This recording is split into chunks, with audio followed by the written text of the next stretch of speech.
Let's just bring it in, Polly. All right, we're here. We're live. Yeah, I gotta have my headset. I gotta hear myself.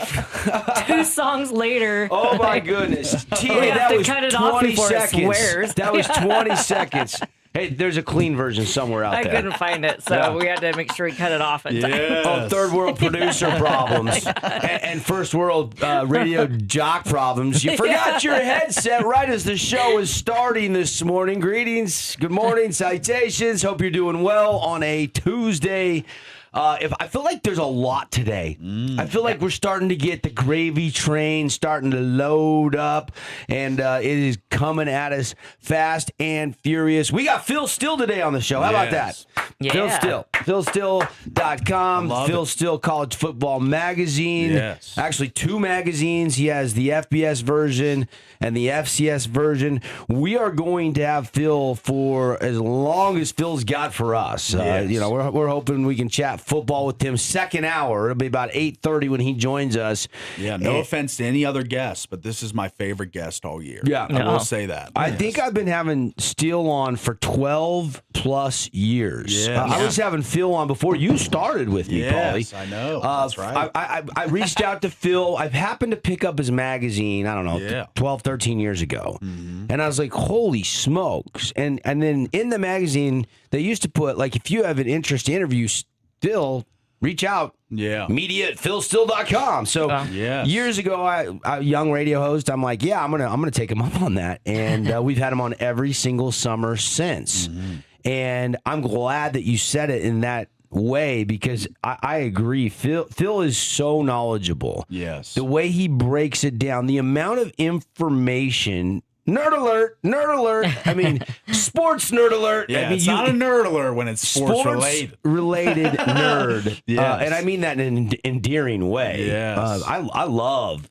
You ever meet somebody and you're just blown away how much sports knowledge they have? Yes. You're hanging out watching a game at a random spot. You're I don't know, Lake Powell. You're Right. Paul. You're at the frat house at West Virginia, and your buddy's just like dazzling you with like factoids and trivia questions. And there's been people that have done that too. Yeah. I That's love, always the best. I love random, sports conversations with knowledgeable people, and that's what we will do with Phil Still today. So hopefully you'll be able to tune in second hour.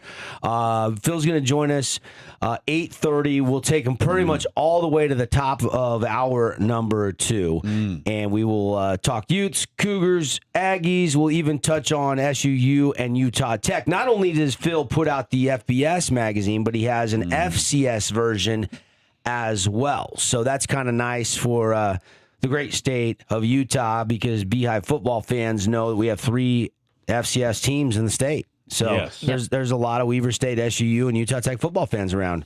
Southern Utah especially. We have 2 within 45 minutes of each other. Yes. So that'll be coming up today on the program. I want to break down and look at a Region 9 football season that's coming up. We got our media day on Thursday, so I want to break down the coaches and the coaching staffs, and kind of just kind of throw out some factoids and some numbers, and then I don't necessarily want to do a coaching hierarchy or a coaching power ranking. But I just want to break down the coaches today and tell you what I know about the coaches, Paulie's interactions. TA, you've met most of the coaches. I've met all of them. Yeah. You love the culture Cowan's building in Hurricane. I know you've been high on that. Yep.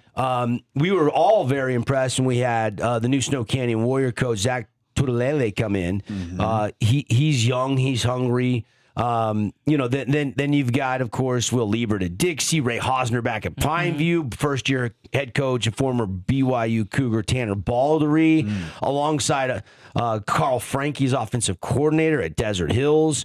I actually stopped by their scrimmage last night. So we're going to break down the coaches a little bit today. I'm trying to make my way around all the endowment games, all the scrimmages around Region 9. And I stopped by. The very first one was last night over at Desert Hills. I know there's one Thursday, Friday, and Saturday this week, so my weekend just got filled up. There you go. Just got filled up. Filled up. Yeah, absolutely. We got the trade deadline to recap from yesterday. We'll do some winners and some losers. More trades or less trades than you anticipated yesterday in the MLB? I would probably say per like the usual, it was a little more activity, I thought, because I think a lot of people think there will be a work stoppage in baseball next year. So I don't. You don't? No, Okay. I do not. I feel as if there's a lot of people that feel that way. Millionaires fighting over millions. They'll figure out how to keep the money wheel spinning. I do not believe there'll be a work stoppage. What makes you think there's going to be a work stoppage? Well, I just think that the Dodgers are case number one. They've just been able to add and add and add. And I think these small market teams like the Rays, like the Pirates, like the Brewers, like that are having a great year. And the Rays are having a great year, but they just can't compete dollar-wise with these teams like the Yankees, the Dodgers, the Mets. Like there needs to be a salary cap. We have a salary cap in every single sport. In every other sport, yeah. Makes no sense how there's no salary cap. And I think the players that are making the Bryce Harper money, the Juan Soto money, they don't want a salary cap. They want to keep reining in these triple-digit $1 million deals. So they want that to keep going. But I think the average utility guy in the MLB that's, plays 50 games a year, he probably wants a salary cap. So I think that the rich man and the poor man are kind of in the MLB PA meetings, and they're trying to come into a common ground, I guess would be my way to put it. But I do think there will be a work stoppage next year. I think there needs to be. Yeah. There's no way. All right. No, I mean, there's a way. There's always a way. When there's a will, there's a way. But here's what I don't understand. There's dozens and dozens of trades. Yeah. Why is nobody talking about the Tigers right now? Everybody's talking about, and the hate is for the Dodgers. What about the stupid Tigers? They just took the best prospect package. That was not the best. I don't know any of those guys. Do you? Be honest. No. No. How am I going to be schooled up on the best How am I going to be schooled up on Dodger prospects? I mean, exactly. But how am I supposed to know these guys? Ask any expert. That is not. They settled 2 days before the deadline. You think there's collusion? They're trying to load up the Dodgers? No, I'm saying, why are we not blaming them? They couldn't. They went into arbitration. They couldn't get Skubal renewed. That's on them. That's not on the Dodgers. What about that? Nothing for me now? I mean, help me here, buddy. Everybody's drowning. They couldn't afford him. There's no salary cap. But they that's still, my you still got to be able to afford the player. No. Like some teams can't spend to get a they can't Skubal. they the don't Pittsburgh have it. Pirates can't get Skubal. They won't pay for him. They can Tampa Rays they can won't barely pay afford for him. Skeens. That is the owner's decision. Exactly. They could pay for him. They choose not to. How? If you don't have that much money coming in, you can't just go pay for it. Then you better get a better marketing team. You better sell more jersey sales. Or you you're better just not a fix your huge infrastructure. market. You're There's a lot Pittsburgh. of You're not teams LA. You're not New York. You're not Philly. Yeah. Like you're a small market team. You're just destined to suck in the MLB with no salary cap. Nah, it's not that simplistic. Pirates haven't been good since Roberto Clemente. Yeah, they suck. Yeah. They suck. The Tigers, though, had a chance to extend him and could not get that deal done. Why blame LA? Because they suck. Why blame would LA? they extend a guy? No, they had some good years. The Tigers when now. Jimmy Leland was there, they had some good years in Detroit. With Miguel Cabrera Yeah. and some generational hitters, and Max Scherzer winning 2 Cy Youngs. Like that's not the Tigers Are of now. they a small market? Or are they bigger than Pittsburgh? They are a bigger market than Pittsburgh. Detroit Not is a bigger much. market. Yes. Not much. It is bigger though. It is bigger. Not much, if any. So I'm just saying, everybody's painting the Dodgers to be out to be the villains in this, and I kind of peel back the layers and I start looking at this and I'm like, why is nobody hammering on Detroit? I think it's a fair question.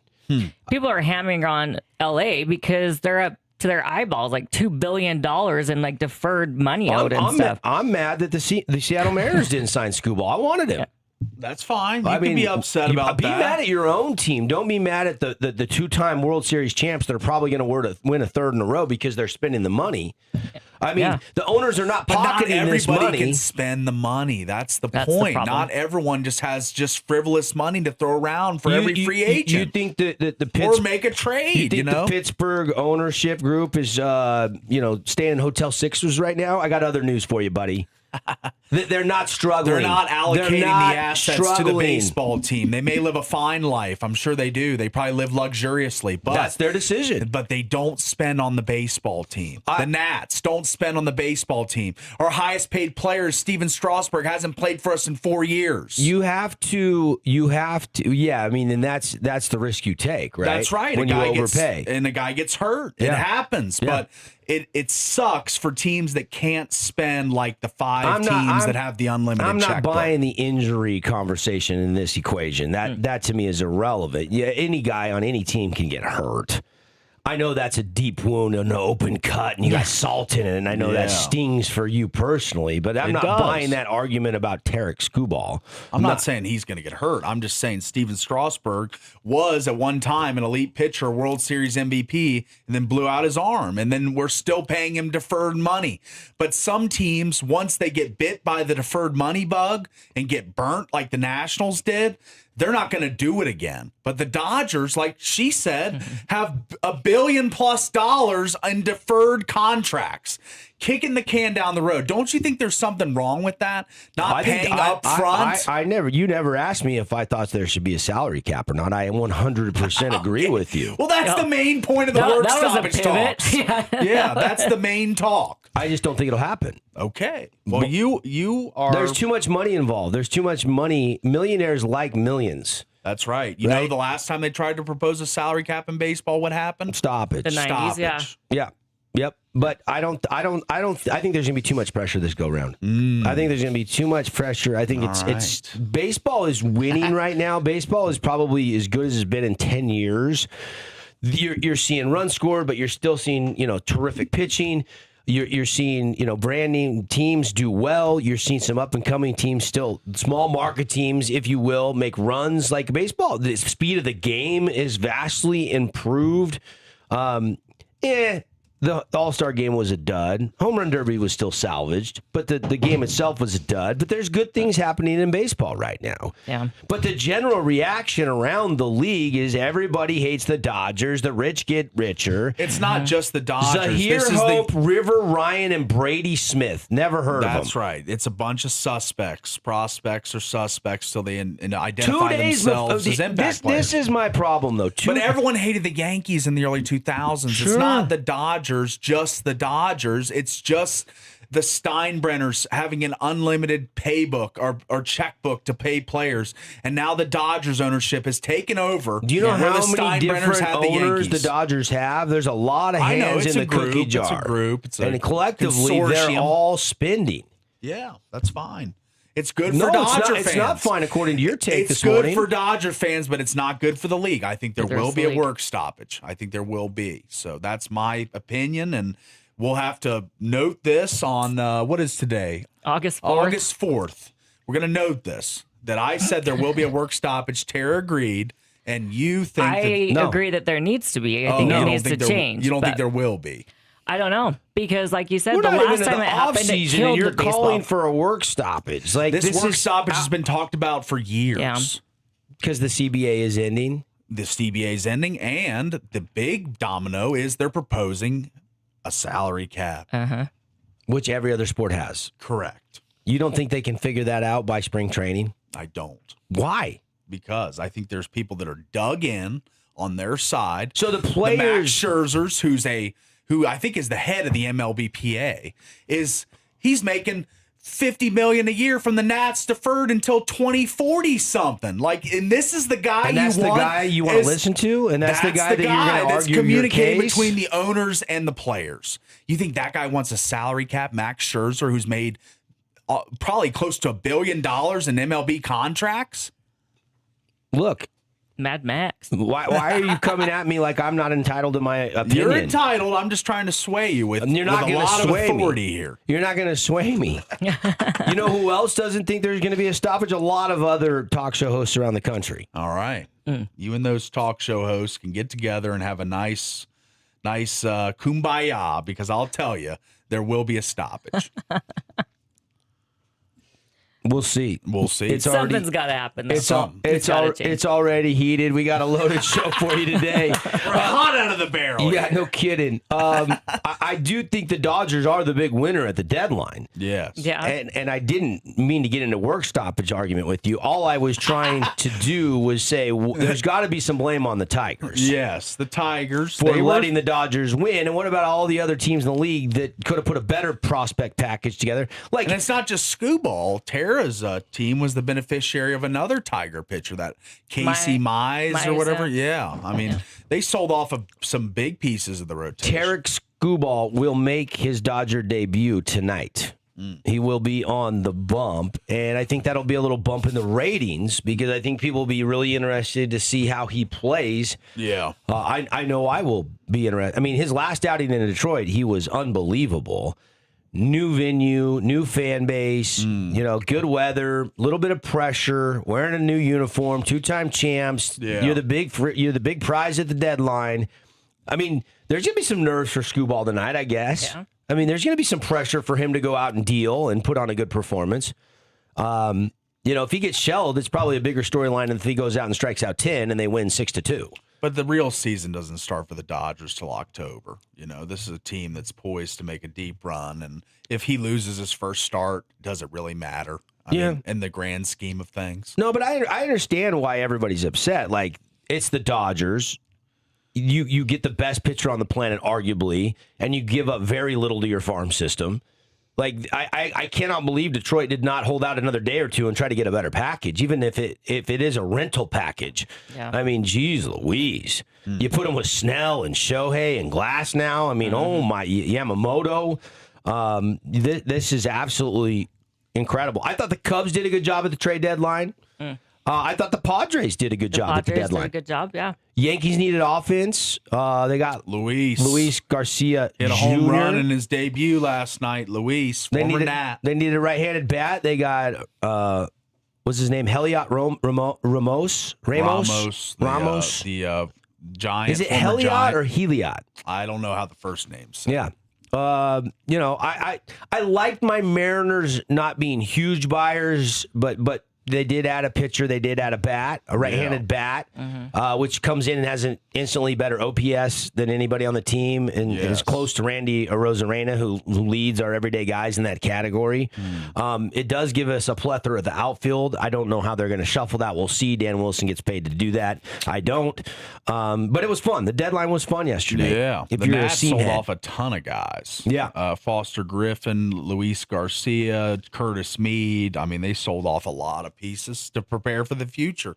And that's what's fun about the deadline is you really see where your team is, and when they push all in, you see that, all right, we're making a run for the title this year. We're trying to make a deep run in October.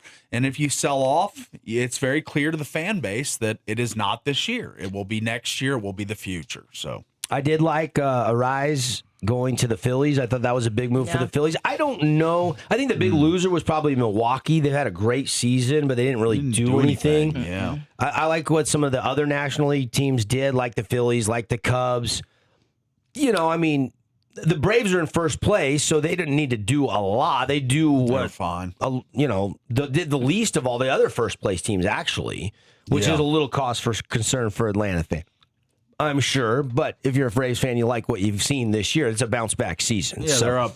They're up 4 or 5 games on the Phillies in the East, so they're cruising. Yeah, I mean the Guardians and the White Sox. That race in the Central is going to be really intriguing. I think. Yes, the White Sox made a ton of moves. They did. I feel like, they did. And I think Drew Thorpe is close to getting back up after his rehab assignment. Yeah, he did just start. They had a pretty decent outing, too, if I remember from glancing at it at social media. I didn't dive deep on his box score. Do you remember what his line was, TA? I don't remember, but it seemed like it was pretty good, so it's a good sign. Yeah, a lot of good things happening in baseball. We're getting into the crunch now. The trade deadline has come and passed. All right, we're off and running. We got to take a break. Well, we'll come back. Let's talk Region 9 football. We've got our media day on Thursday. Let's talk about the coaches a little bit. Dig a little bit deeper. I want to get TA and Paulie's take on what the staffs look like and who's poised to have a big season and maybe compete for the state championship. Football is on our minds on a Tuesday here on The Drive on the Fan Sports Network.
Welcome back to The Drive on The Fan.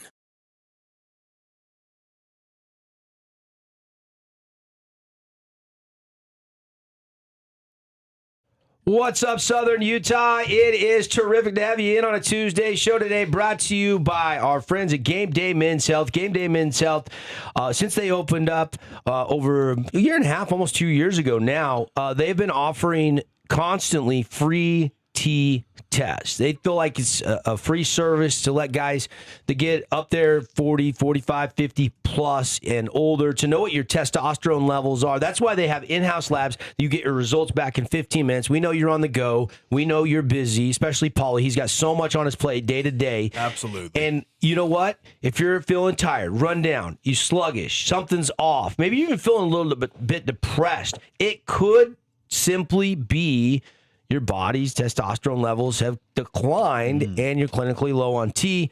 Yeah. Did you know that it's free to get the test? Why would you not go see what your T levels are and, increase your libido, increase your strength of the gym and your energy at work and, around the house and getting out and playing catch with the kiddos? All that is right within a phone call or text away. Call or text 435-265-4223. I'll give you that number one more time. Free T-test, 435-265-4223. I go see the guys at Total T. I'm on their TRT, which stands for testosterone replacement therapy. And if you do need T, say you're low and you want to get on it and try it and see if it makes you feel better and all the benefits are as promised, you have 50% off your first month. They got a little August back to school special, 50% off your first month of TRT at Game Day Men's Health. Paulie, say it with me. Reclaim your game. Yeah. Tara, I should make Tara say it with me. Yeah. Or Tara say it alone. That's right. Right? Yeah. Man, get out there. Reclaim your game. Yes. There you go. The ladies want it. That's right. Hey, I wanted to just kind of prime the pump for this Thursday's Media Day. I'm really excited about the upcoming high school football season. I'm always excited. Okay, that's the caveat. TA, Paulie are excited too. Like, we get out there, we're doing double headers every Friday night. We've got 2 crews. We're going to see all the coaches, all the players. And last night I went over to the black and gold scrimmage at Desert Hills. I think Thursday, H-Town has their scrimmage. I know, TA, you want to get out and cover that. I'm going to try to get out there to that as well. Friday, I think Snow Canyon is going. Saturday is Crimson. Dixie is actually going on Thursday night as well. I haven't heard if Pineview's doing an inter-squad, kickoff to the season scrimmage or not. I reached out to Coach Hosner yesterday. I have not heard back from him on that schedule. If somebody knows when the Pineview scrimmages, let me know. I'm sure it's planned for some time now through Saturday. But I think Desert Hills was kind of the first to do it last night on a Monday night. Nice. A lot of the teams will not be scrimmaging before our Region 9 Media Day, which will be on Thursday. But I want to talk about the coaches. All right. And we do have some coaching changes this year. Mm-hmm. Coach Esplin resigned at Snow Canyon. Coach T has come in to replace him. We have, obviously, a change at Desert Hills. Coach Taps was not extended.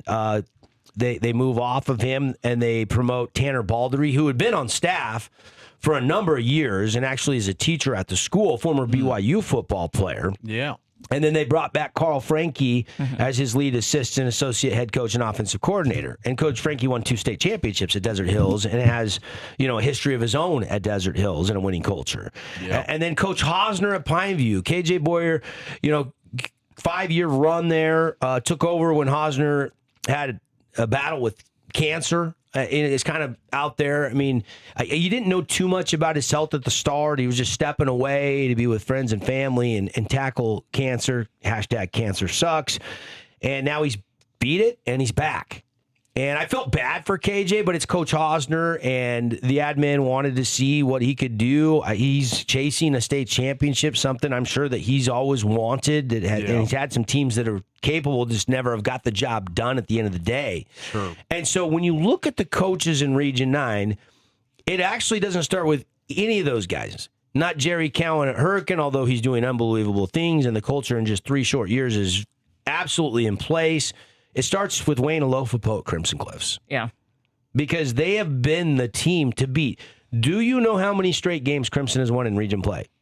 I don't. 17 straight Region 9 wins. Yeah. And so as good as, Some of these hungry, some of these young coaches is, you know, who has the most wins of all the coaches in their high school career? Jerry Cowan. I think he's approaching 170 wins going into this season all time because he had such a great career at Duchesne, where they were winning state championship after state championship. Yeah. So when you look at the coaching hierarchy, I'm not necessarily doing like a power ranking. I'm just saying Coach Wayne has come in. What he has done has been so impressive. I mean, it wasn't easy the first couple of years at Crimson Cliffs. If you remember, it was a brand new school. Facilities weren't done. The first year was rough, for sure. It was a challenge. You got guys that were leaving schools because they weren't starters to go to Crimson just for an opportunity to maybe crack a starting lineup. Right. Yep. And they didn't. I think their first year, what, they win 2 or 3 games? Maybe 4 games tops their first year. I'd have to go back and look that up. But 4 and 7. 4 and 7 their first season. Yes. Yeah, 4 games top. I was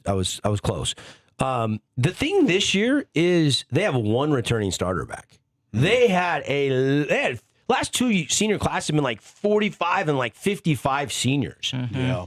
And but they just have guys with that culture that come in and fill those shoes and are ready to be big names in Region 9. Guess who their 1 starter is? Tonawai Andresen, their quarterback. If you're going to pick 1 guy to have back, why not your senior quarterback? Who won the job in a 3-way battle last year and then actually had an incredible season as a first-year starter. Absolutely. I thought he was a great player for him last year.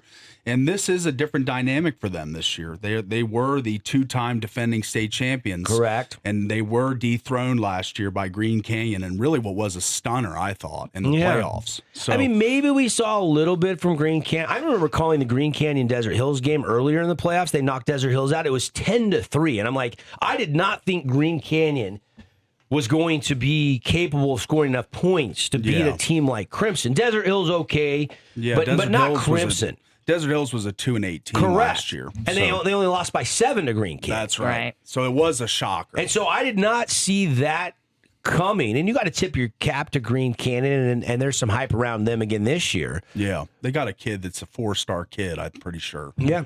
Really good player. But again, Crimson went undefeated in region last year. They were 5-0. Nobody beat them.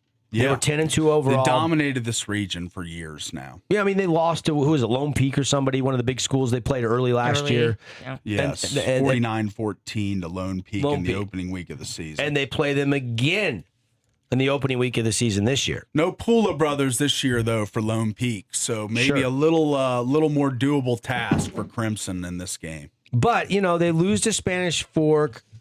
Or not Spanish Fork. They come back to beat Spanish Fork. Their last state championship was 2004. That is probably the single greatest high school playoff championship game, and it's not even debatable that I've ever called.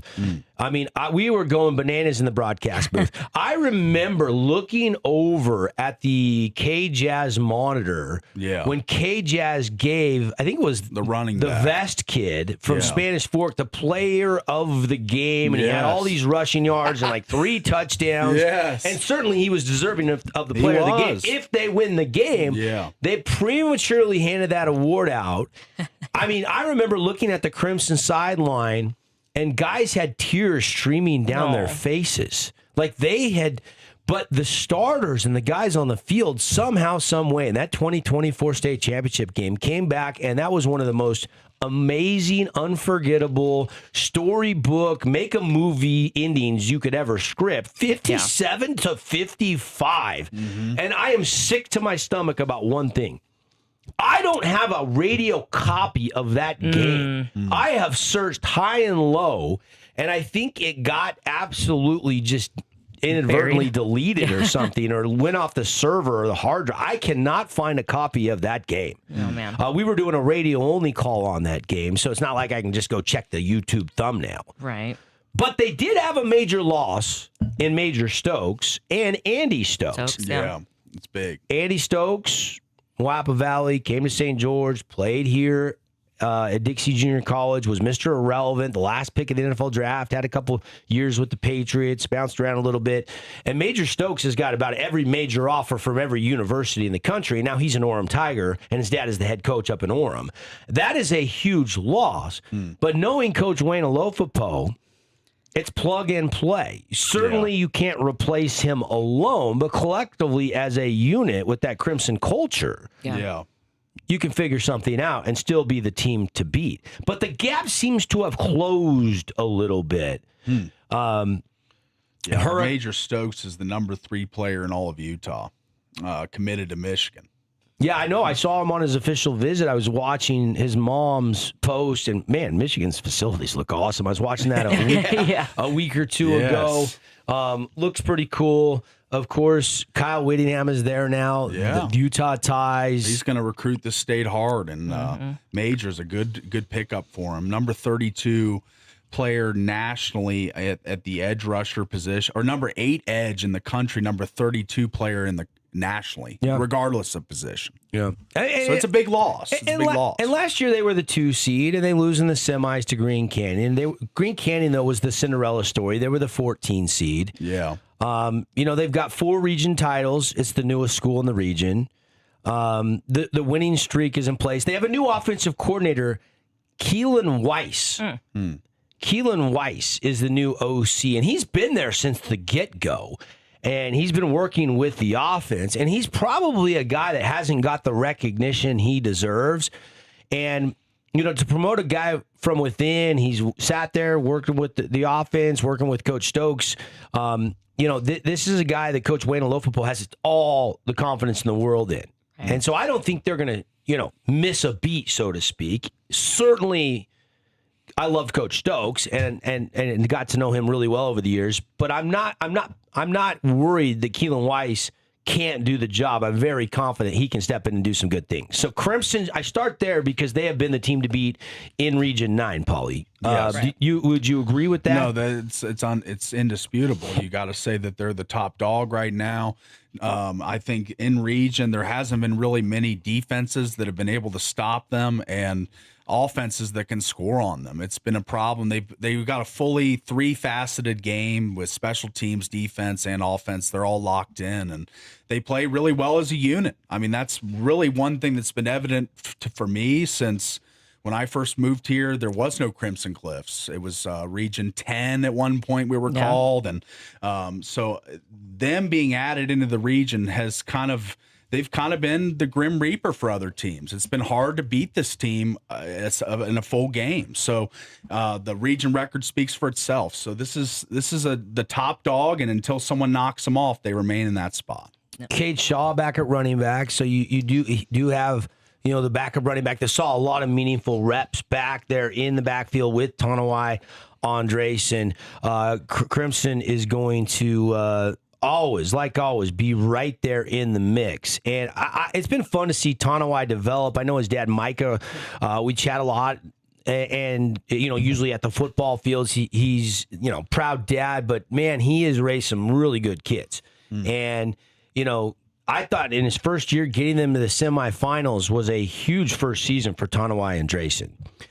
Jump over to some of the other teams. You look at Tanner Baldery. Tanner Baldery, it came down to basically him and Carl Franke for the head coaching job. They went with the first-year inexperienced guy versus the guy that had been there before and won 2 state titles. Yeah. But then I was really, really happy that Carl Franke said, "You know what? It's about the kids. I'm going to come in and I'm going to come back to D Hills and I'm going to help you out." And I think this could be quite the tandem. I was watching the scrimmage last night, and Tanner's locked in. He's on the field. He's coaching them up on the defensive side, and Carl's got the headset on calling the plays and coaching them up on the offensive side. They've got transfer deconversion at quarterback. Briggs Barney saw a little bit of time at quarterback. He's the number 2 over there. Yeah. So they've got remember the state baseball tournament when we were up there, and I said he runs like a deer. Yeah. Tag Britton. Looked really quick in the scrimmage last night. Caught a corner route touchdown from deconversion. Looked really, really good. Yeah. And they've got a lot of room to improve. We mentioned 2-8 last year, a really tough season for the Thunder, and their biggest problem, frankly, was scoring points. That was the worst season in school history last year. They couldn't score last year. I mean, against Harriman 3, Centennial 15 again 7, 10, 16, 7, 3.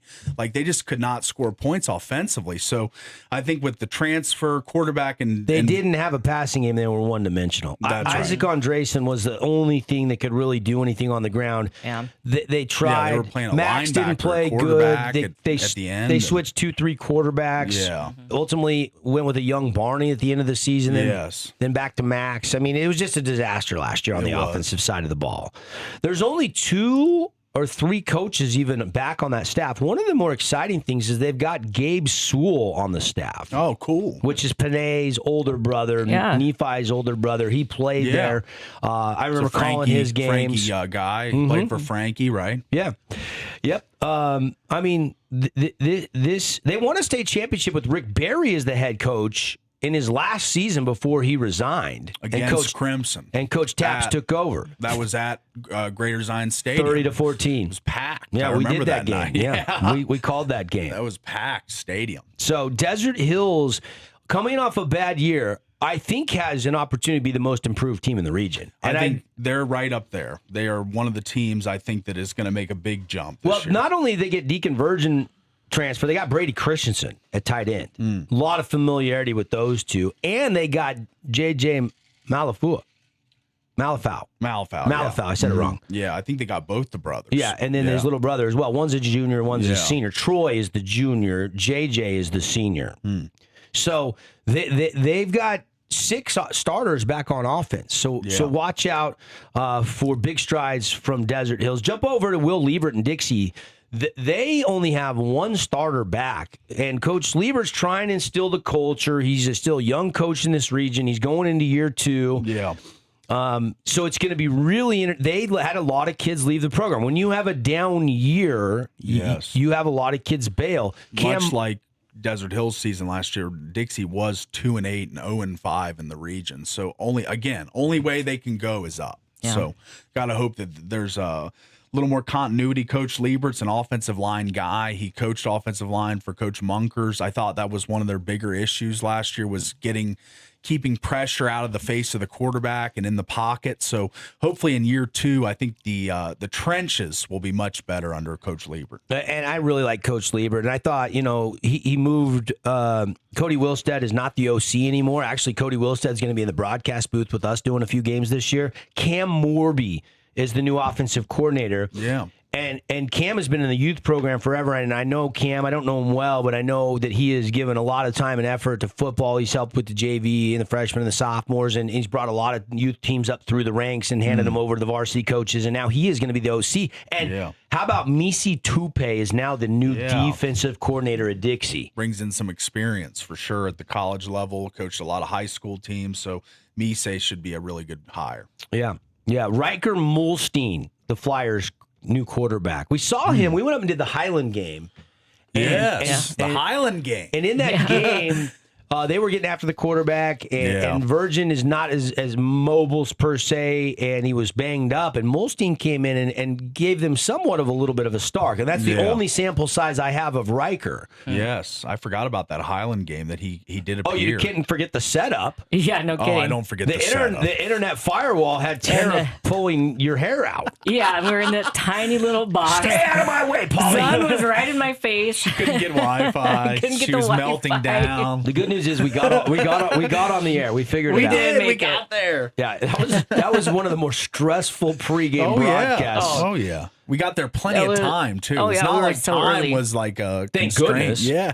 Yeah. Let's jump out to the Hurricane Tigers Yes. coming off a 7-win season.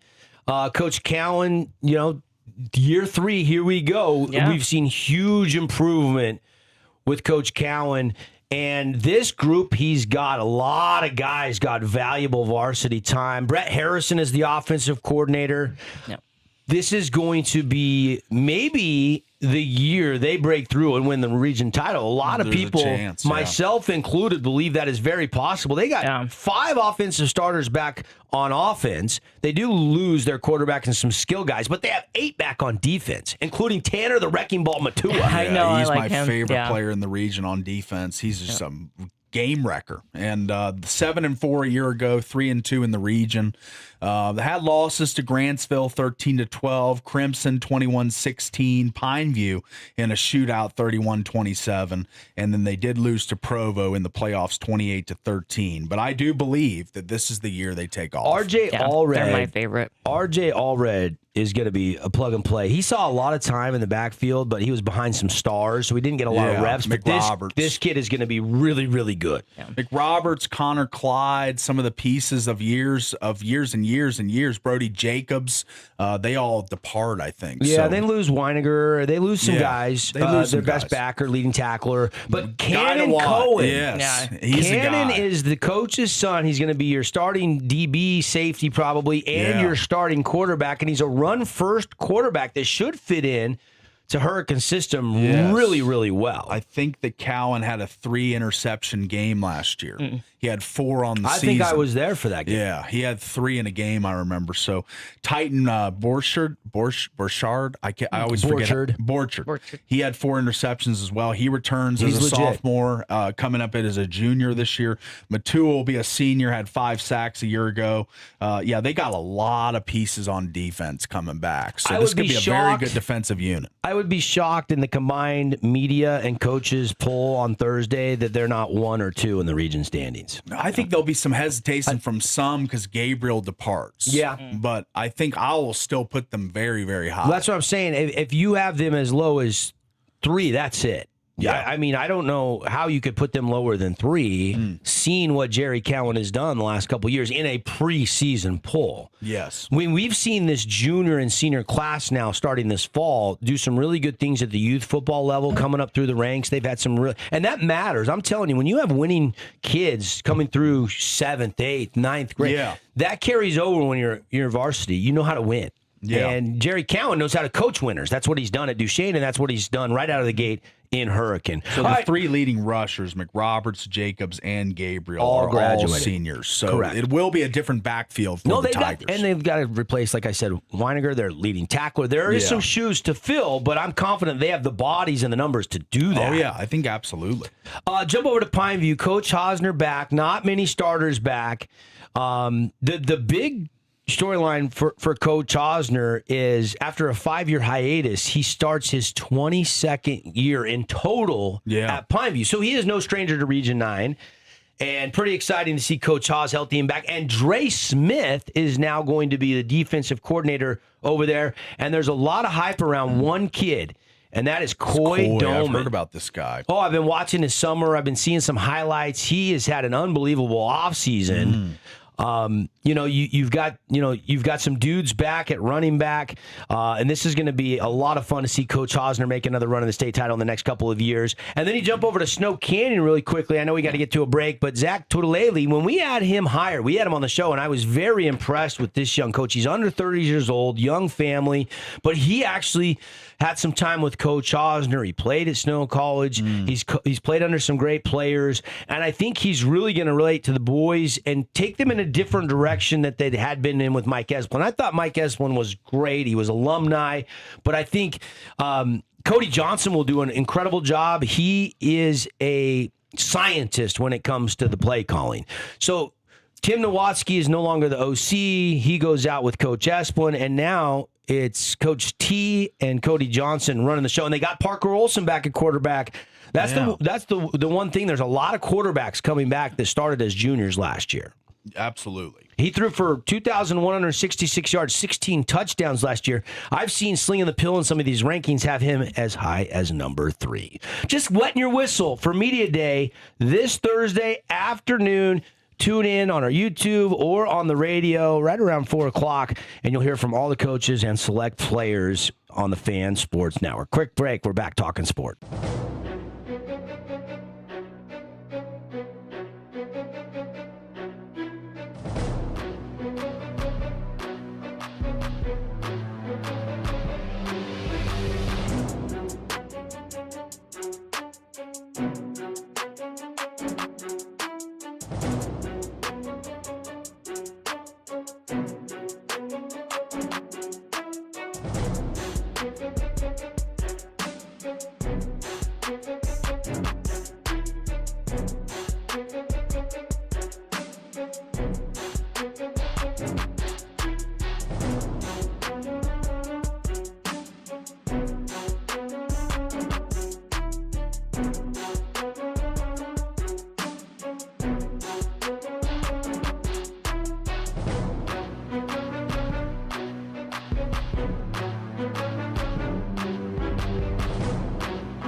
Welcome back to The Drive on The Fan.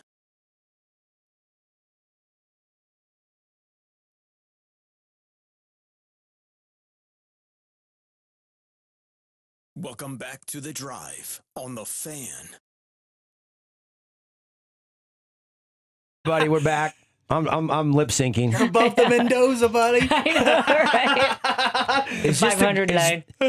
This to me is, I mean, I know We Are the Champions is an unbelievable song, but to me, Oh, this Bohemian one? Rhapsody is probably my favorite Queen song of all time. Oh, yeah. I if I'm going to give Tara crap when I don't like a song, I have to give her You gotta credit give when her I like a flowers. song. Lift her up. You gotta I give him have the not flowers. heard that song in a couple years. I Yeah, don't it's a good think. one. Oh, It's And good it when it made breaks. it made me want to sing along. A Yeah. little slow. It's a little slower one in the beginning. I don't It love is. Bohemian. It's Oh, not my I love favorite. it. I love Fat Bottom Girls. that one and That's Under the best. Pressure are my favorite.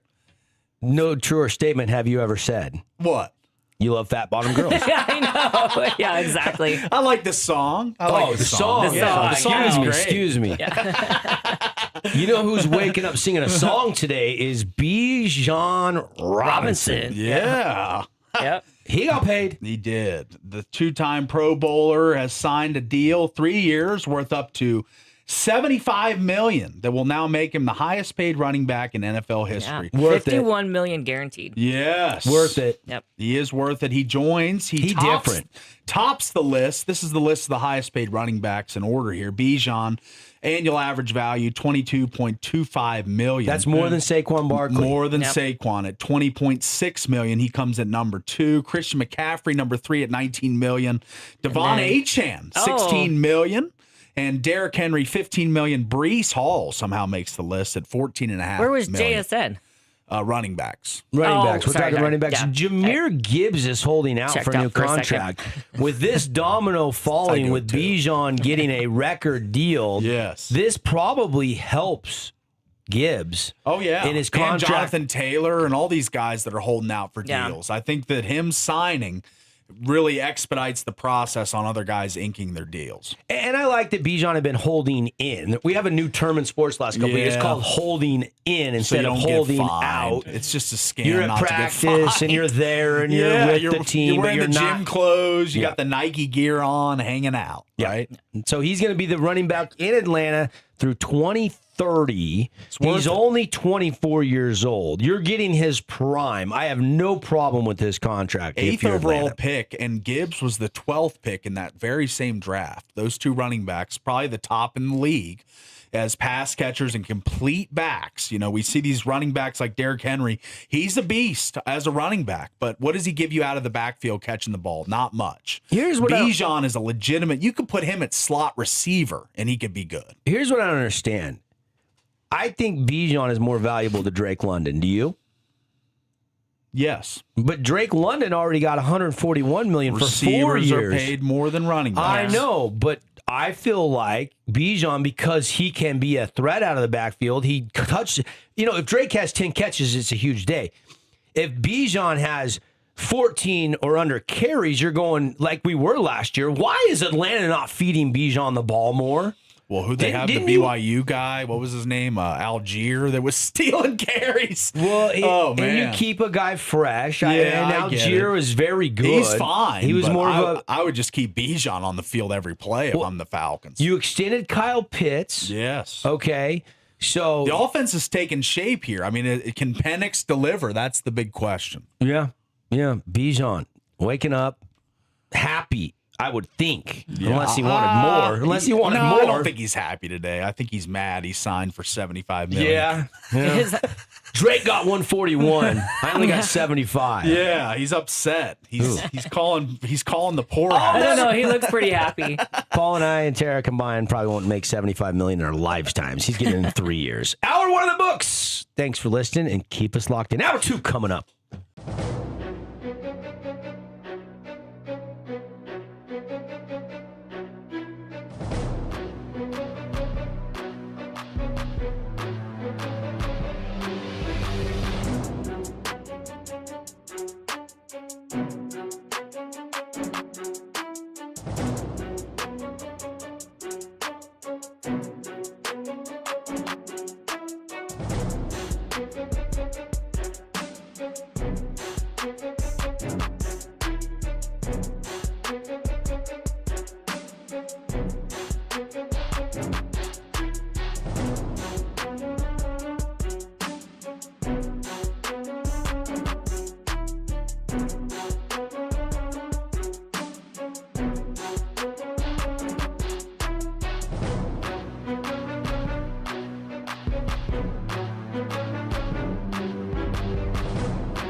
Welcome back to The Drive on The Fan.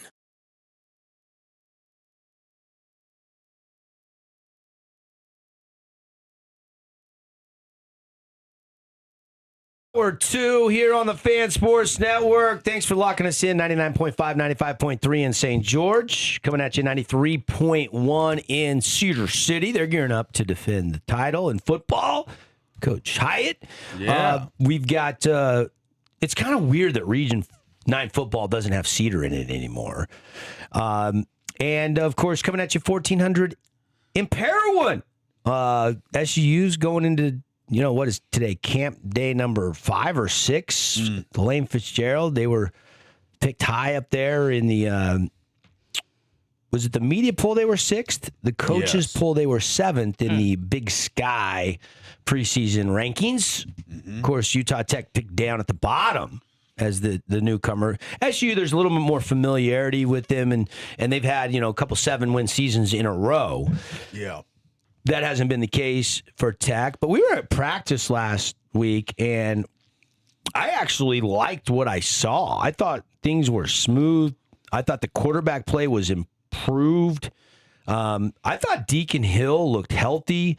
I thought Tiller looked like he's game to try to compete and take that job. And then the guy that started the most games, Bronson Barber, the local kid out of Dixie High School, I think he's got his hands full holding off these other two. I would give him the lead going into fall camp for the number 1 spot, but the gap is not I think all three are virtually even right now early into camp for Utah Tech. I think the depth at the quarterback position, kind of asked Coach Anderson what groups he thought had the best depth. He didn't mention the quarterback room, but I think there is a lot more depth in that room this year. As Bronson and Reggie were a good tandem last year, they both did different things that kind of worked off of each other's strengths and weaknesses. Reggie had the dual threat ability. He could run in the red zone. They'd bring him inside. Whenever Utah Tech would get inside the 20, you'd see Reggie coming in. So he was kind of their red zone architect and kind of the way that the offense was set.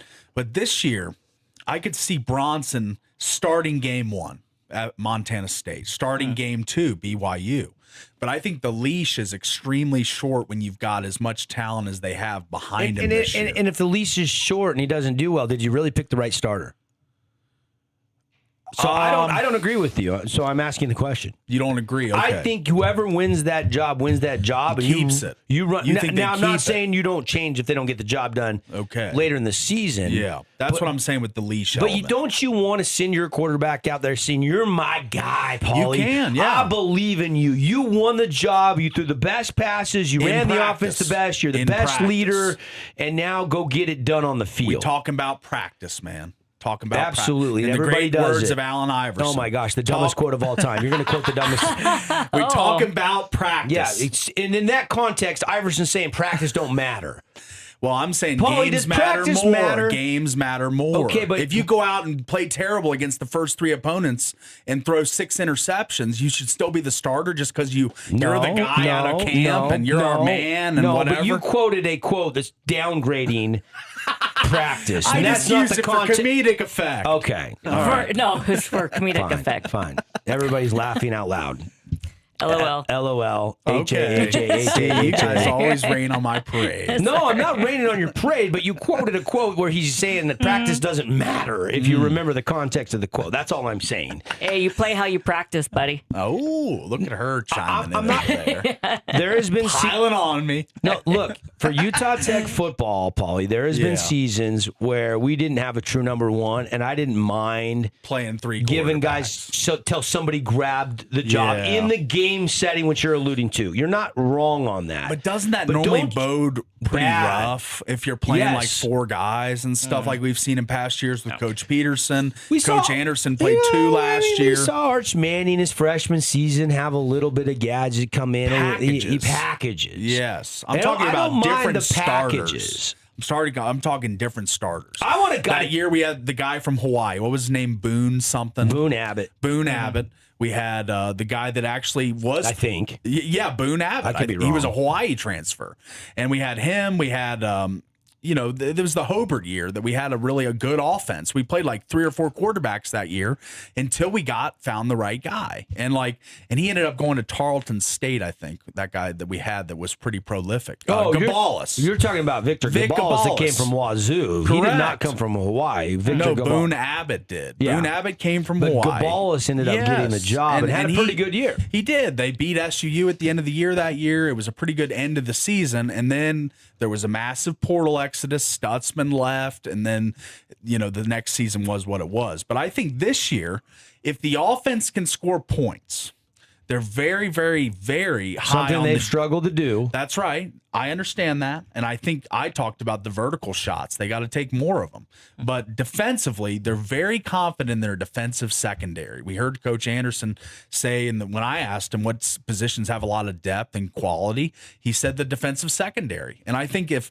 that's the case, then they could be in more games this year. Because if you can cover and you can get pass rush, then you can win games defensively, even if you're not scoring a ton of points. So I'd love to see the points tick up, maybe 2-3 points per game.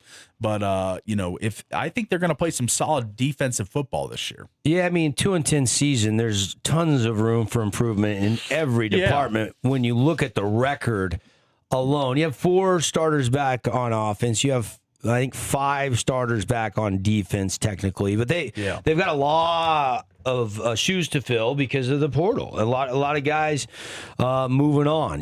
Key guys. Your leading receiver Eric Olson's now at Oregon State. Your best linebacker Havea is now at UCLA. That is going to continue to happen. That is not a new trend. That has been happening since Joey Hobart, really. That's kind of when he went to Texas State after being an All-American here at wide receiver. Yes. So, I mean, we'll see how it shakes out. The schedule is just front-loaded. I mean, you're playing the defending champs at home on August 29th. We are into the month of where the national champs, Montana State Bobcats, are coming here to Greater Zion Stadium. Okay, that makes me excited. That makes me excited for the Big Sky. The reigning national champ is in the Big Sky. You're now in that conference. They travel well. They love their football. Montana does the same thing.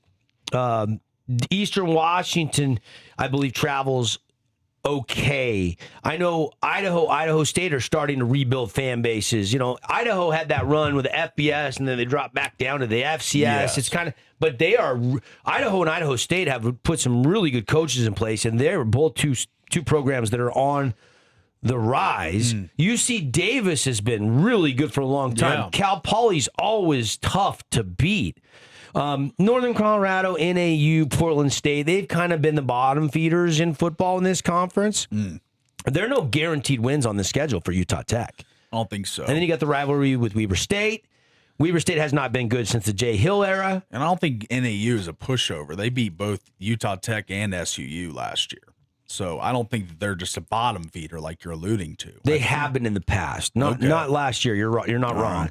I'm just saying they've had some struggles. Yeah. They haven't been winning the conference. They haven't been winning bowl games. They haven't been Montana State. I understand. They've been the class of the conference. That's right. Ed Lamb, who I've got a ton of respect for, I got to know Ed when he was at SUU and rebuilt that program there, and then turned the reins over and went to BYU on Kalani's staff. He has been out there for a number of years in Northern Colorado. Is this the year maybe they finally are relevant? They have been lost in the maze of the Big Sky and have not been relevant since he took over. Yeah. I don't know what's going on out in Greeley, but I think Ed is a terrific coach. He's a great motivator. If he said, Paulie, Devin, I need you to suit up and run through that wall, I would probably do it. Like, he has that type of motivation and command 10th in the poll. No kidding, I know. Yeah. And I keep waiting, thinking, give him 3 years. Well, it's been 3 years. Give him his 4th year. Well, here we go. And then give him 5, and still nothing. Like, time is running out for him to get that done. And they might be fighting the NIL money. They're probably really similar to a smaller market like St. George. I think every FCS school is. Absolutely, but Montana State's figured it out. They have. So you can't say every. They're the defending national champs. You better believe they've got some cattle farmers paying for some NIL money. I get it, but I'd like to see the in and out, like as far as how many players are leaving Montana State each year for greener pastures. No, go in the, that would be my go in the question. portal tracker. I don't know. Like I mean, I know they're very good and they continuously pump out winning seasons and national titles, but how many players are they losing on a year-to-year basis? Probably a lot. I would assume. North Dakota State, another power of the FCS before they moved up to the FBS, used to lose a lot of guys year in, year out. So, like, I think every FCS school is going through this paradigm, and it's NIL money, it's the portal. Montana State has 8 starters back on, is it 6 or 8? I can't see the fine print. I think it's 6 back on offense, 5. So they've got half of their, say there's 22. Which is better than most FCS schools. Yeah, they're retaining. Yeah, they're retaining more at a higher rate than most FCS schools. Few of those starters come in portal, but Brent Virgin, I mean, you're the national champs. A lot of those guys want to run it back and win it again. I'm sure most of those starters graduated. Yes. If I had to guess. I don't have that in front of me. From NBC Montana, this is the NBC affiliated in Montana, obviously. They lost, looks like, 10 starters. Loses 10 to the transfer portal. 10 starters. 10 starters. Yes. Yeah. Either on special teams, offense, or FBS defense. schools are going to be like, man, Coach Virgin's done a really good job. They've got the national championship. They've got some dudes. We watched them in the playoff run. Right. They've got this guy would start for us. This guy would start for us here. This guy, and then they go pony up, UCLA, and those guys getting paid. Indiana, Iowa State, Utah got one. NC State, Stephen F. Austin. Like, there's a lot of guys that move out from. So they're not oblivious to the conversation. They're not. They're part of facing this. it. Yeah. Even though they get NIL. I'm sure they have more NIL than most schools in the Big Sky. But when you're competing against UCLA, Indiana, Iowa State, NC State, it's really tough. I don't know what Missoula from Montana and Bozeman is known for. I mean, when I think of the Big Sky State, I think of Montana, and I think of, dairy farms and pastures, and I think of hardworking Americans and Great Lakes and cool temperatures. I mean, what do you think when you think Dutton Montana? Ranch. I've never been to Montana, so I don't really know much of it. Flathead Lake is probably my single favorite lake in the world. I know they love their football. Glacier National Park. Oh my gosh, you got to get up there. That is some. Tara, have you been to Glacier? Oh yeah. It is unbelievable. It's beautiful. Like, we have a different kind of beautiful. People here think St. George is beautiful in its own right because of the red rocks and the different colors and Pine Valley in the backdrop, and we do live in a beautiful place. I'm not. Yeah. It's just we don't have a lake like Glacier. No. Yeah. They have an island on Glacier Lake that they have wild horses on. They've been there forever. Yeah. You can actually go over there and tour the island and run around and find the wild horses on the Mustangs, island. Oh, nice. Yeah. That's a fun activity. Like the docks on the lake, everybody's just cruising. Just don't go find the bison. Stay away from them. But you could literally All the jump. Yellowstone, You baby. could really jump on your boat on one end of the lake, and quicker than you could drive, you could be up at Polson Golf Course or Eagles Bend, I think it's called, and you could just jump off your boat with your golf clubs and go to the course. I mean, it's sweet. Kind of like Lake Coeur d'Alene, which is probably my second favorite lake. And the Northwest has great lakes. And I know Michigan is the Great Lakes state. I understand that. Sorry, Kyle Whittingham. Yeah. Oh, can't wait. We're priming the pump. We're talking football into hour 2 here on the Fan Sports Network. And show today brought to you out of the Findlay Hyundai Studios. And we appreciate our friends at Zag. Zag helps you protect your phone better. You get a new phone, you got to deck it out. You got to put the screen protector on it. You got to get a new case for it. You got to get, chargers, accessories for the car, extras for when you travel, for work, around the office, on your nightstand at home. Where do you put your charger at home? On my charger, right next to my bedstand. On your nightstand. On my nightstand. Yeah, me too. Yeah. Paulie? A floor? I normally don't charge my phone at night. What? Smart. I normally charge it in here, right in the studio. Really? Yeah, I listen to podcasts until I drift Why off pay for into sleep. electricity at his house when he can just pay for it? When he can just get it for free here. That's right. Look at you. You're thinking smarter, not harder. Is that really the reason? I just listen to podcasts, and I haven't bought a cord long enough to reach my bed. You better go to Zag. They have long You cords. literally have headphones. They're on your head right now. I know. Yeah. No. Okay. Oh, my goodness. Sometimes you guys just don't He connect. just doesn't think it through, does he, Dev? Yeah. But that's why he's very lovable, though. He's very lovable. Yeah. Top. I don't know where to go with Never that. mind. Yeah. Yeah. His phone needs some love.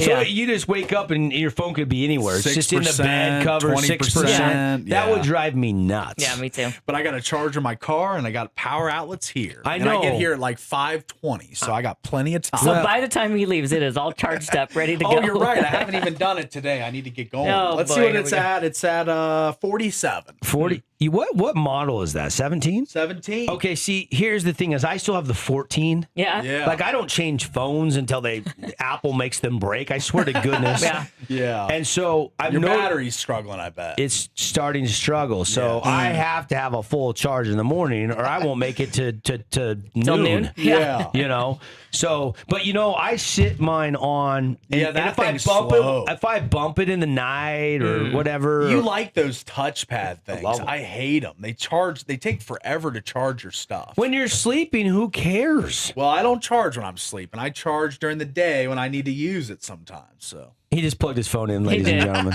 He literally just We said, were- you guys reminded You're me. welcome. Thank you. You're Yes. welcome. I forgot to do it this morning. You're welcome. Let's take a break. Sarah's just When we come back, more random thoughts on the drive. It's thought-provoking radio on a Tuesday. Coming up 8:30, though, Phil Still. You're not going to want to miss Phil. We're going to talk Utes. Where you at, Ute fans?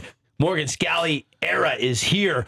Cougars. How's Kalani looking? What's Phil think of the Cougars, Bronco, and the Aggies? And we'll even touch on SUU and Utah Tech. Phil Still has an FCS magazine as well as an FBS magazine.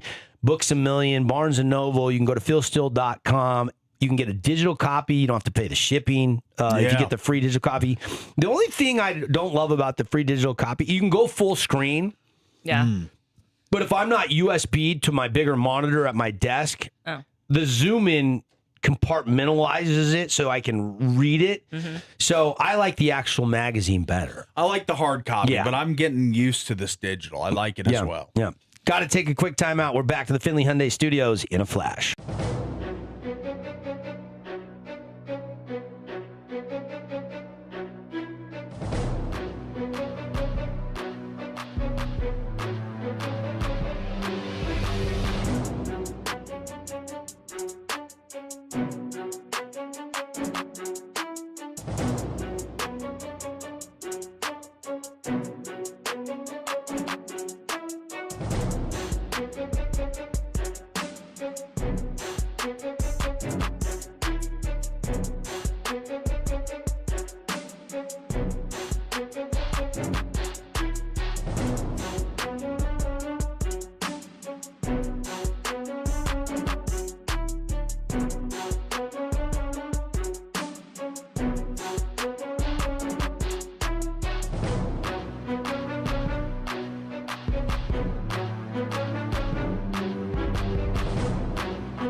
Hard-hitting takes, action-packed interviews, and the best sports coverage in town.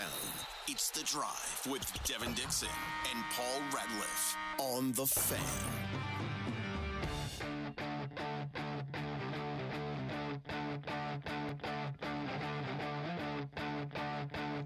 What's up, Southern Utah? Are you having a good Tuesday morning? Hope so. Thank you for locking us in, loading us up, as I always like to say. I don't know if people say that enough, but we do appreciate you stopping by and listening. I always love it when people come up to me and say, hey, I love the show. Enjoy listening to you. Love the passion for local sports. Love what you're doing for, Southern Utah's local sports landscape. We have had some local talk today. First hour, we kind of jumped around and broke down the coaching staffs for Region 9 football. And if you are really anxious and, as they say in the Old West, chomping at the bit for some high school football, make sure you tune in Thursday. Paul, you and I are actually going to be on the panel. TA is going to be over there helping us with the production and the cameras and all the setup. We're going to be live at Texas Roadhouse. That'll be fun. Yes. Caden's going to be manning the social media and doing a bunch of photos. I mean, we're going to really we're going to serve the hot rolls with the butter honey. Oh, look those at are the this. best. I was speculating on what might be available. Well, we're for sure going to have the rolls. Yes. Roadhouse is going to do it up. They're hosting us. We're kicking off our pep rally pit stops, which is going to be a new endeavor, partnering with the local schools with some fundraising and kind of doing a tailgate once a week. We're going to have a college game day type show from Roadhouse. All 6 Region 9 schools are going to have a Wednesday night slot where they can invite their fans out. Yeah. Fans can go eat. Percentage of the sales go to the school. They can put in their booster club. They can put in their athletic fund. They can do whatever they want with it. And so we're going to rally, and we're going to have the coach, football star, another coach. Maybe it's a fall sports. Maybe it's cross country. Maybe it's girls soccer. Maybe it's boys volleyball, whatever. Stop by as well. We're going to do some predictions, and we're going to just have a blast on Wednesday nights starting on August 28th. It'll be August 28th will be our first Wednesday night. We will have a Friday kickoff show on the 21st at Roadhouse, and that's because Cedar is at Pineview. And I know Cedar is not in the region for at least one more year until they every 2 years do the UHSAA realignment. Yeah. But they're coming down to play Pineview. Texas Roadhouse is not that far from Pineview High School. So we've kind of worked in Cedar on a Friday special showcase at Roadhouse, so their fans can come down and they can still get a portion of those proceeds to their school to help out with their athletic endeavors. So we're really excited to team up with Texas Roadhouse. We've got some other cool partners coming in. We've got some really cool things in the works. It's going to be a lot of fun. We'll tell you more details later here on the show, on our socials. We'll have promos running. All those things. Yeah. All those things. We don't have a lot of time here because I want to clear some time for Phil still. Yes. I'm curious, Paul, TA, what question you got up your sleeve for Phil still? Like, what is the big question surrounding college football? I think one is, can Indiana repeat? That was a Cinderella story. What a year for Indiana. Yeah. I'm curious his thoughts on Signetti and doing it again. No Fernando Mendoza, of course, this year. Right. I always like to ask Phil about the Heisman. I know you do too, Paulie. Yeah, I got his Heisman page pulled up right now, looking over the guys he's got as the top contenders. And much to your chagrin, he's got Arch Manning as number one. I'm going to ask him I about have a question that. about that, too. Paulie has not been on the Arch Manning bandwagon. Look at her smiling over there whenever she's like skewering me on my Arch takes. Yeah, well, I've held strong to him, though. I haven't deviated and said anything different than I said a year ago. So we'll get Phil's take. yeah. Yeah, he had a good second half of the season last year. You remember And- game one? Yeah, it was terrible. Yes. He couldn't hit. I mean, He hit a broadside of a barn. Tight windows against the Buckeyes. There's not a lot of big Caleb Downs out there. There's He not was a lot making of it hard wide on him. open guys. That's a tough matchup for week one. It's still a younger quarterback. I'm glad he didn't come out. Maybe he would have been, maybe he wouldn't have been the number one pick. This year, he's projected as the number one pick in the NFL draft. Should he indeed come out, which a lot of people think he should or would or could. So that'll be fun. We'll talk about that. I am also excited to get his hot takes and get a couple of thoughts on SUU and Utah Tech, because they do the full FBS magazine. How many pages is Phil's magazine? 380. Yeah. Okay, a college football. Do you know how much time, effort, and mental capacity Phil still must have to put a 380-page preview magazine in today's college football era, where guys are jumping team to team every single year? That's got to be extremely difficult. Yeah. Yes. And then on top of that, he has his FCS magazine, which is another 187 pages. And that's where you can read up about the Big Sky or your favorite FCS conference. And, of course, there's a lot of excitement about the Big Sky and the Beehive State because of SUU and Utah Tech going to the Big Sky as of July 1st. And Weber State, obviously, is already in that conference. SUU was in it prior to their, what was it, a 4-year stint in the WAC, or was it a 5-year stint in the WAC for the T-Birds before they left the Big Sky? Now they're going back. Kind of makes you think they probably should have never left if they're going back. But at the end of the day, they're back, and it's water under the bridge. That's right. Reunited, and it feels so good. Feels so good. Come on, baby, make it hurt so good. Sometimes football just feels like it could. should. Yeah, hurts so good. All right, we got to take a break.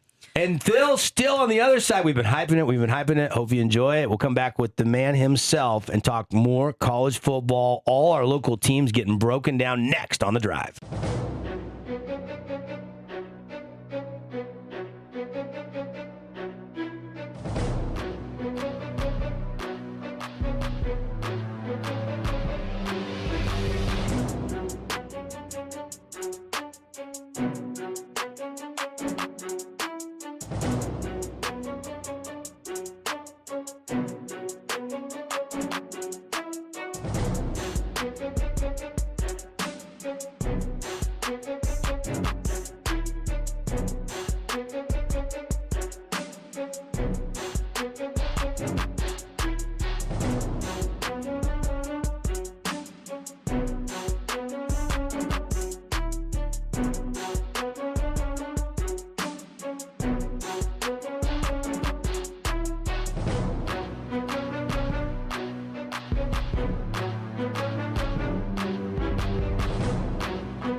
Welcome back to The Drive on The Fan.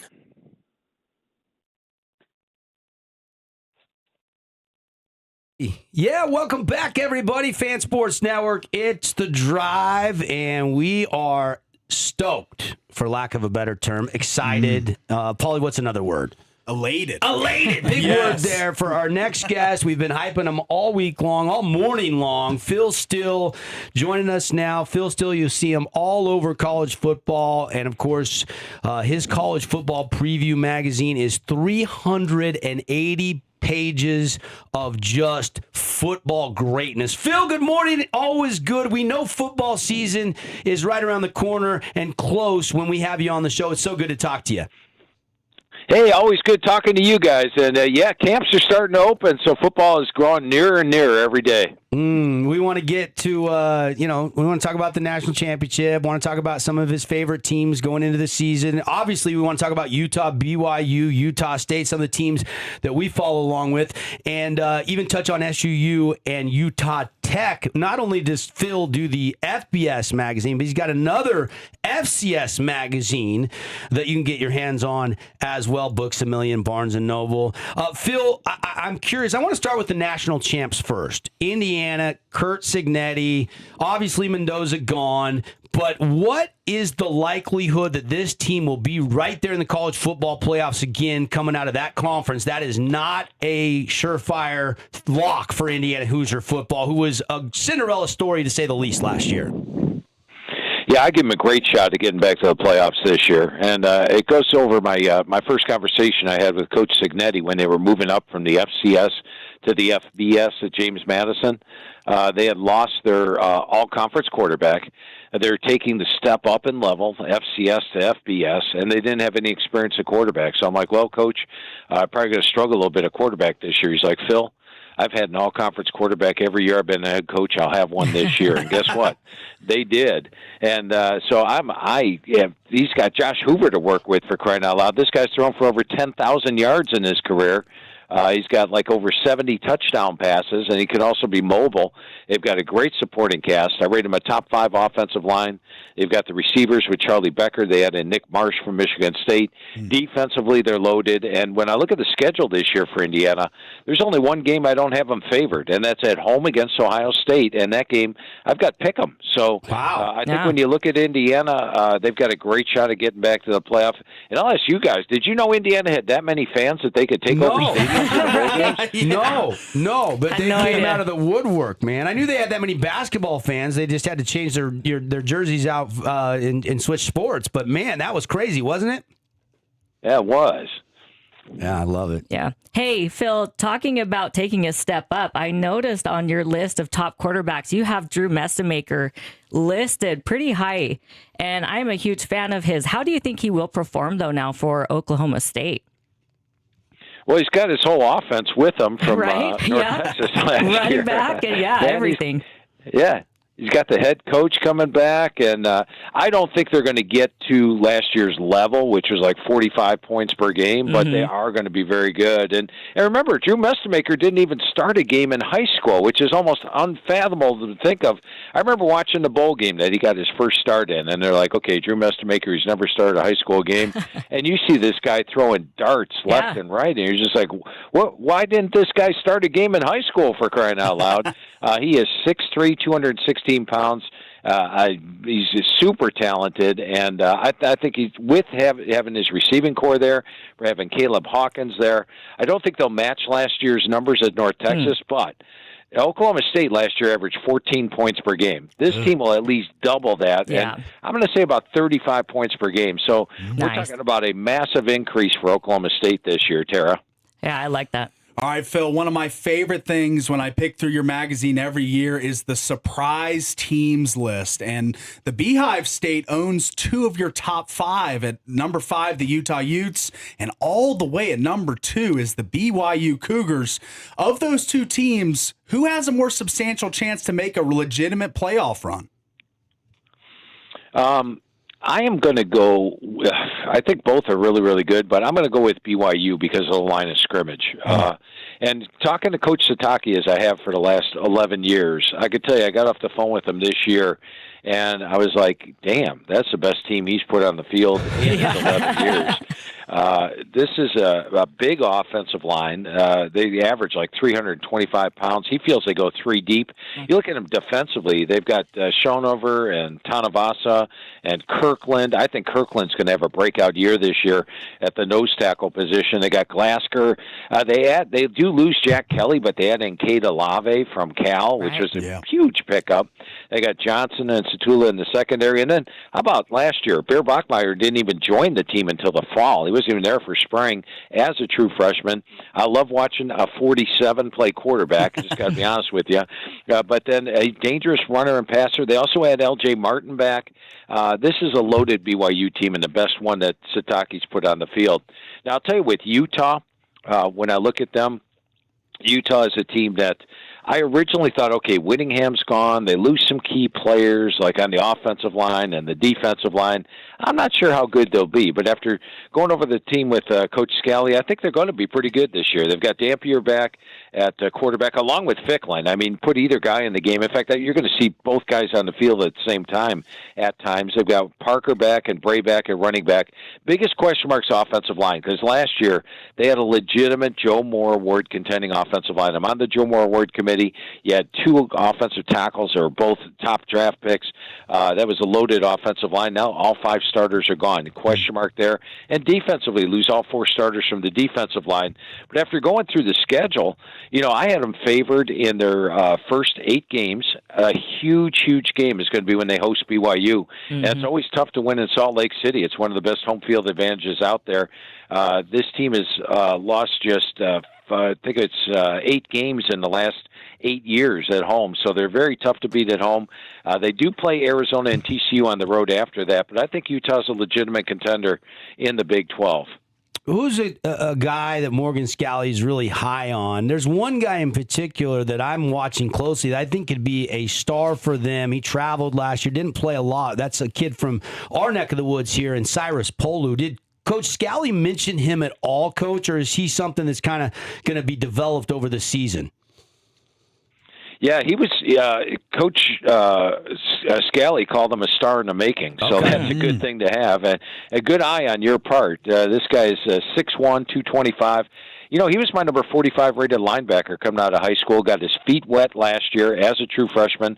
14 tackles in the games, but he's got everything you want. Now, he is playing behind a Jonathan Hall and a Trey Reynolds at the linebacker spot, but I think he's a guy to keep your eye on. So good eye on your part. Yeah, I know Michigan. I know Kyle Whittingham wanted him in the offseason, but he did not go in the portal as a lot of kids do. I want to go back to BYU for just a second, Phil. I know you have Lacey as your number 1 back in your running back rankings, but right there at number 2 is L.J. Martin. I think this guy has a pro body and could be a good one for a long time. How much does that go into that running game and that offensive line with Bear Bachmeier when you pick BYU to maybe be the bigger surprise over Utah?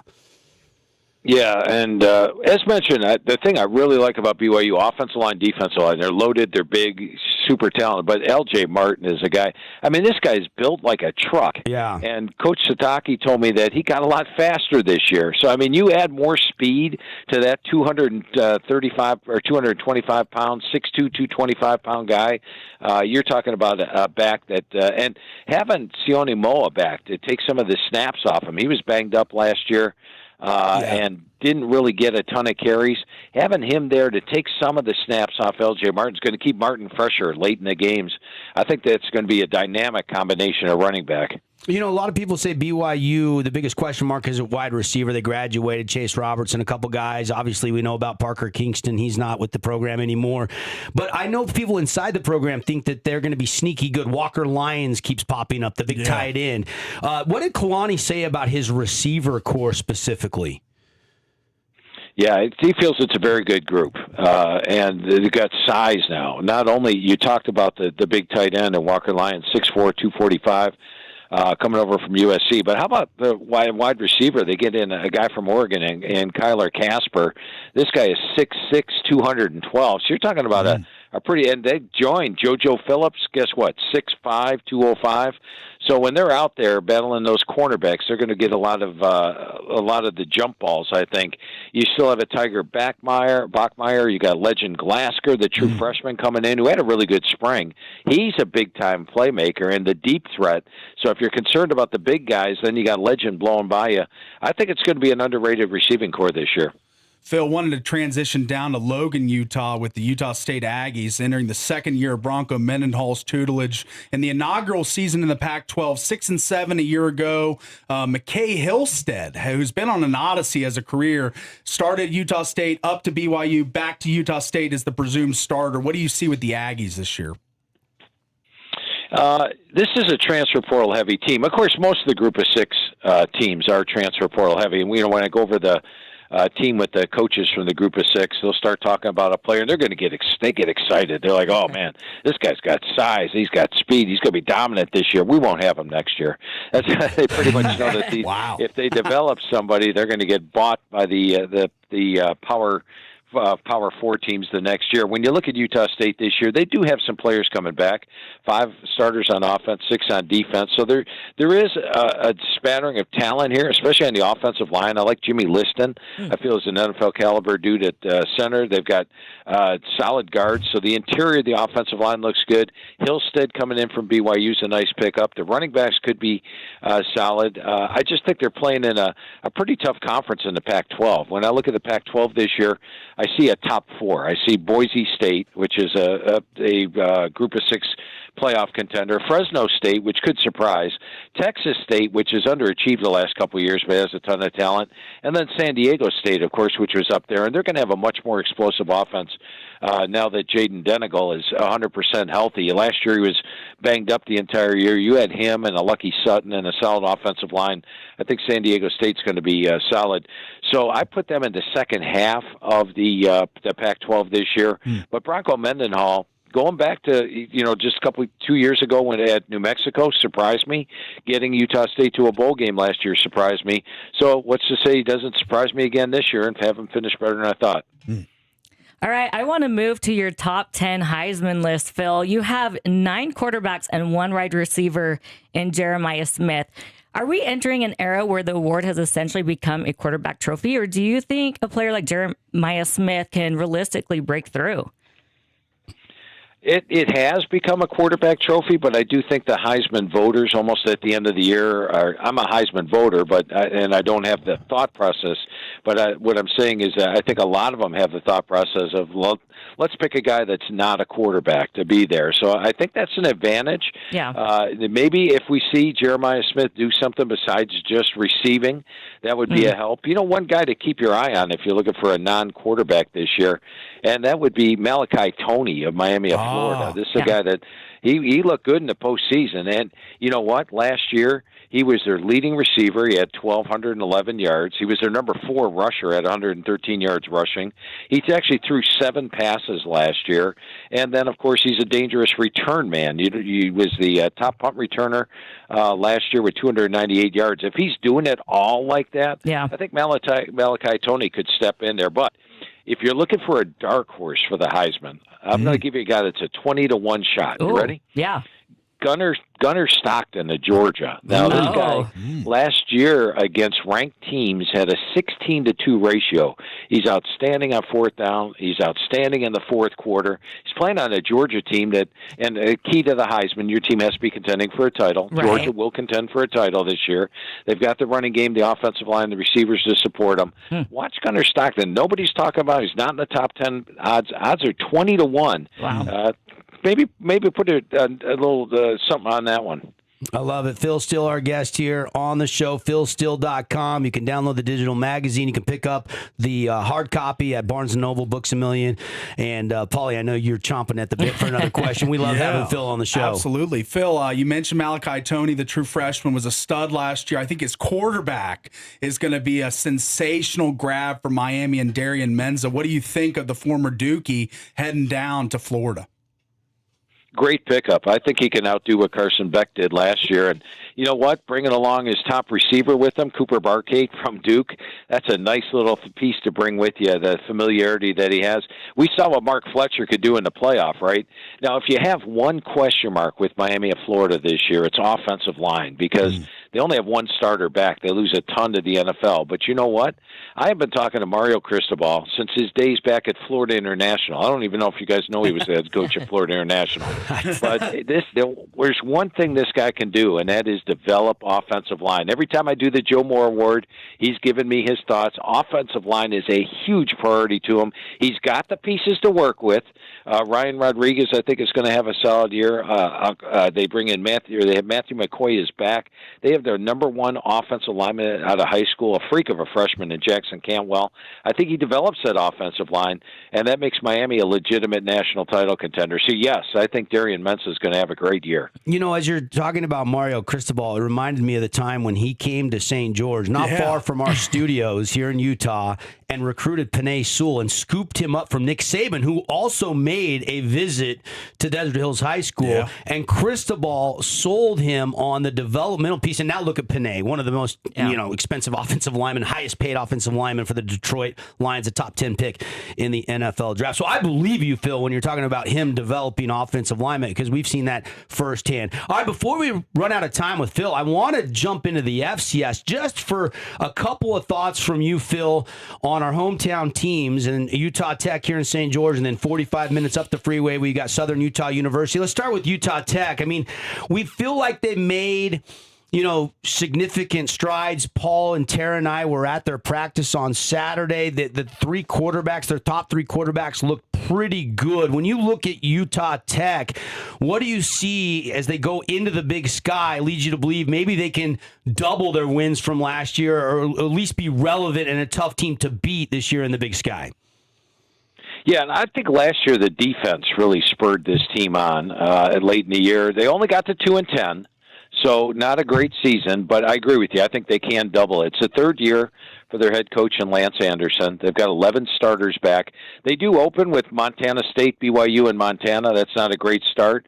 But if they can stay healthy through that stretch, generally year three is when a head coach hits stride. You know, they've recruited up basically the entire team. The players know the systems inside and out.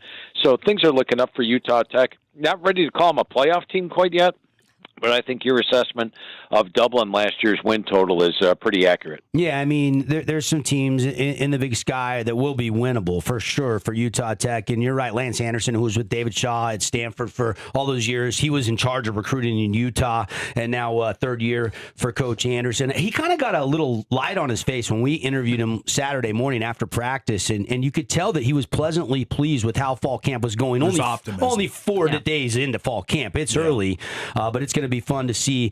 And it's tough to evaluate a program like Utah Tech. Phil, is there any statistics or trends that tell Utah Tech fans they're getting closer to becoming relevant since they made the jump from a Division II school to a Division I FCS team? Yeah, I'm going to say overall, you look at the run defense. They went from allowing 5.8 yards per carry in 2024. Last year they cut it to 4.8, and you got to think they're going to be improved again this year.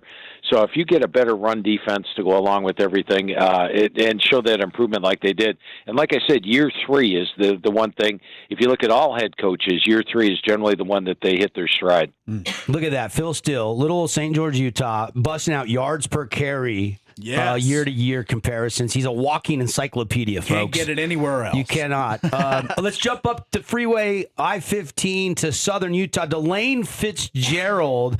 They got 2 back-to-back 7-win seasons. I know their early season loss to San Diego kind of did them in. They just missed. They're probably one of the bubble teams that just missed the playoffs.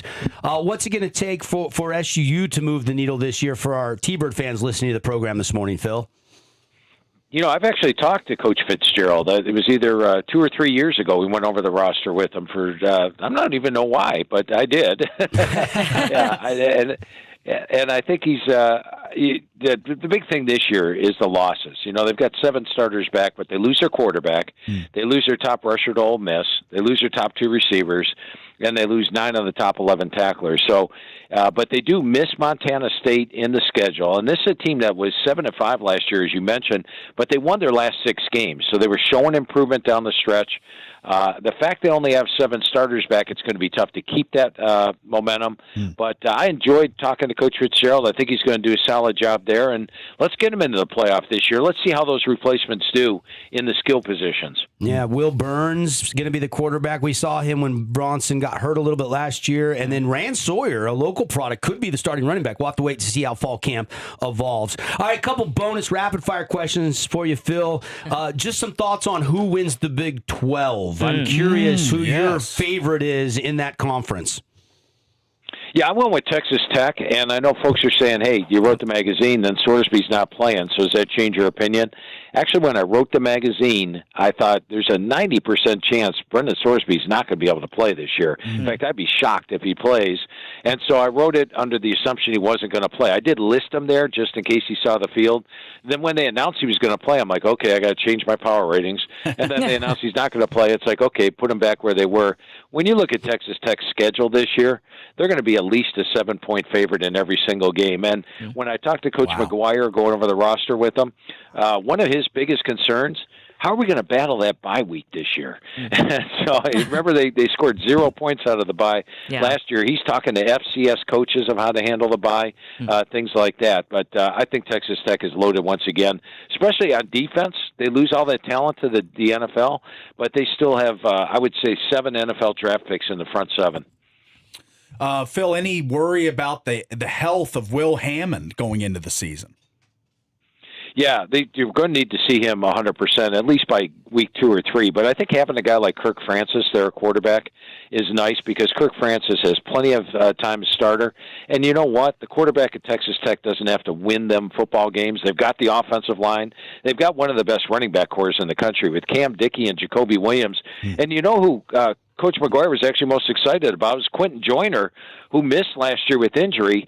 So that tells you a little something about that 3 deep. It's one of the best running back cores in the country. And you look at Micah Hudson, could very well finally live up to his potential. They've got Terrence Carter at tight end, Coy Eakin, a wide receiver, and a solid offensive line. Quarterback doesn't have to win them games there, just not make mistakes. So I think Kirk Francis will do well, especially with the fact Texas Tech opens up against Abilene Christian and Oregon State.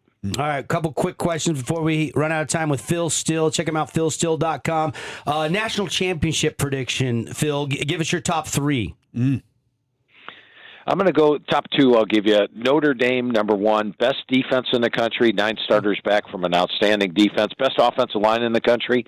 I'm on the Joe Moore Award Committee. I value that. 4 NFL guys on the offensive front. And they've got a veteran quarterback in C.J. Carr.